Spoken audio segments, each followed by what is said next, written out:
Hi there and welcome. My name is John Crowe. Welcome to Pro Chef Academy. So today I hope you really enjoyed the video that I've made for you. It's another technique, another skill that I'd like you to master. Please join me on the journey and we can grow together, grow this community. Like I said, place a comment, hit that subscribe button, share the content, and we'll see you very soon. Enjoy the video.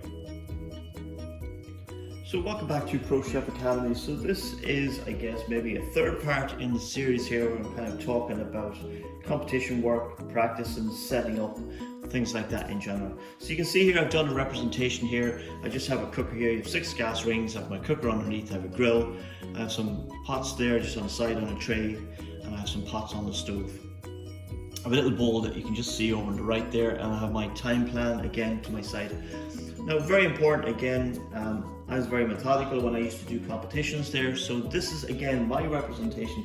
These are my ideas, how I used to set up and practice for a competition. So the first thing we have to notice here, I have 6 gas rings. So as best as I could there, I would always try and find out how many gas rings I was going to have on the day of a competition or in the venue I was going to if I'd gone to those competitions before. There are ways of finding out, and then this will help with training. So what I used to do, let's say I was going to be doing a competition and I know I was going to have 6 gas rings, then that's what I practiced on. I practiced on 6 gas rings. If I had 4 gas rings, then I practiced on 4 gas rings. Obviously, if I knew that I didn't have a grill or I did have a grill, that would have been part of the planning then on the type of dish that I was going to do. There's no point trying to gratinate a dish there if you don't have a grill on the day. So again, try and know what you're going into and plan for that, okay? Again, the more run-throughs that you do, and if you make mistakes, then you can always find a solution, have a plan B, a plan C, plan D. So that's again why I did so much practice. That is why I allowed myself, well not allowed myself, but if I made mistakes, it wasn't a bad thing, because obviously you had that opportunity to find a solution to correct the mistake, so that if the worst case scenario, something happened during the competition, you made that mistake, that you knew exactly what to do. And that's all about practice, but that again would relate to one of the other videos. I always had a tray. Now obviously I've put my pans up here just for representation to talk about them. Now generally you would have space underneath your bench here, or to the right or to the left of your bench. So all pots and pans, if they weren't being used, would be kept underneath, stored out of the way. And again, the only thing should be on the stove is the pans that you're working with. So if you had chauffant or something in the back here, so that is being represented by this pot here. So what I would do with my setting up, getting ready for the competition, I would have hot water in that, I'd have my salt in there, and before the competition even started, I would have the gas on, light all the gas yourself, make sure you know how the oven works, have the oven lit yourself, light everything yourself, obviously have a lighter with you so you can relight it if anything happens. But before the competition started, if I needed that chauffant, I would have that chauffant bubbling, okay? Again, then I would have my gases on low if need be. I would have pans on if I needed to warm them up. Another thing as well here, you're going to have grease and fat and oil and stuff that you may need to wipe out pans and stuff as you go along. I would have maybe a waste bowl there, just that side there, and I would have put any waste oil into that just to wipe it out, so you're not throwing it into a waste bin there and stuff like that. Again, another thing then, I would have always separated out my waste from my dirty, so anything dry from anything that was veg trimmings, meat trimmings, whatever the case may be.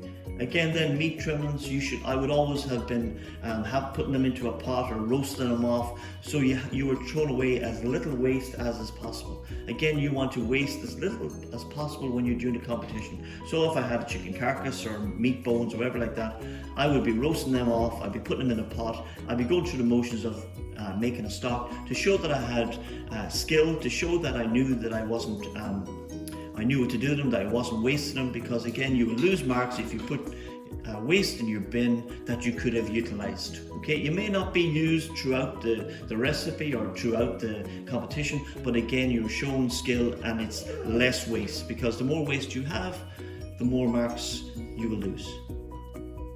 Also, you want to just check there that you've preheated your oven, so your oven is ready to go before you start. If you're unhappy with anything, always call one of the judges over and just clarify a point. It's better to clarify a point before the competition starts than halfway through, because it can knock you out of your rhythm. Again, check electrical points there. You can just see they're just out of the camera there. Electrical points, check all your equipment, hand blenders. This all should have been done as your pre-prep anyway. Check everything works before you leave your college or you leave your establishment, and obviously check it when you get there as well. Okay, same with your ingredients there. Find out where your fridges are. They may be located on your section, they may not be. Find out how far away from your fridge, where your section in the fridge is, and your access to it. Again, there we want to talk about equipment there. Like I said in one of the other previous videos there, you need to bring everything with you. Again, you cannot bring everything. You are going to have to reuse pots. So again, that should be used, the efficiency of your work, the efficiency of equipment, the reuse of equipment. So factor in there that you're going to have to maybe wash some equipment.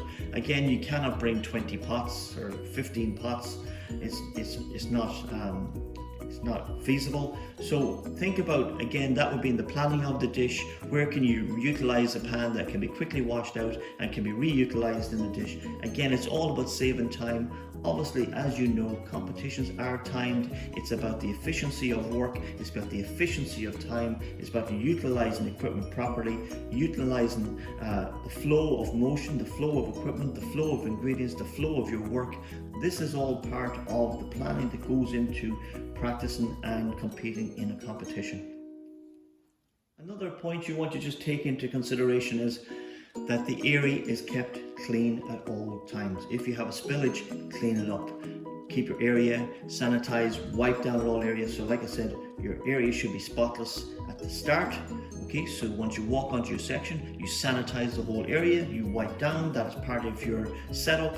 And then once you finish your competition, once you have served that dish, okay, it is no time to stop. The next most critical thing and important thing to do is to continue to work to clean down that section, to clean your equipment, to clean your cookers, to check your oven, to make sure everything is left exactly the way as it has been when you walked onto the station.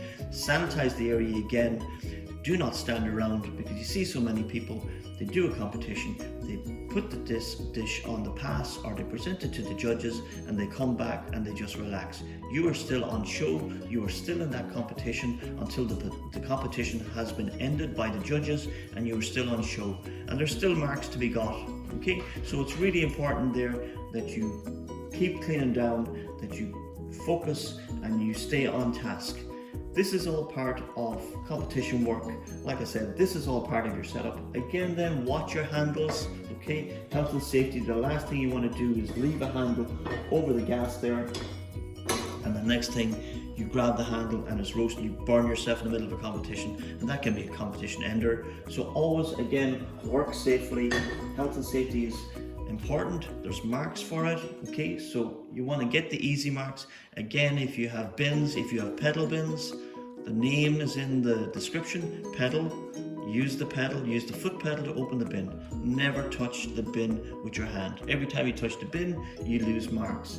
Again, this is just a really short video, just to give you an introduction of prepping for competitions, for organizing for competitions, things you need to be aware of. Again, I've just set this up in my own kitchen at home. If you like this video, please like, subscribe and share. Please share to the channel, hit that notification button as well so you always get my videos. Again, I'm always trying to grow the channel, and your help is much appreciated. So thank you for listening to this today. My name is Crowe. This is Pro Chef Academy, and we'll see you very soon again. Thank you.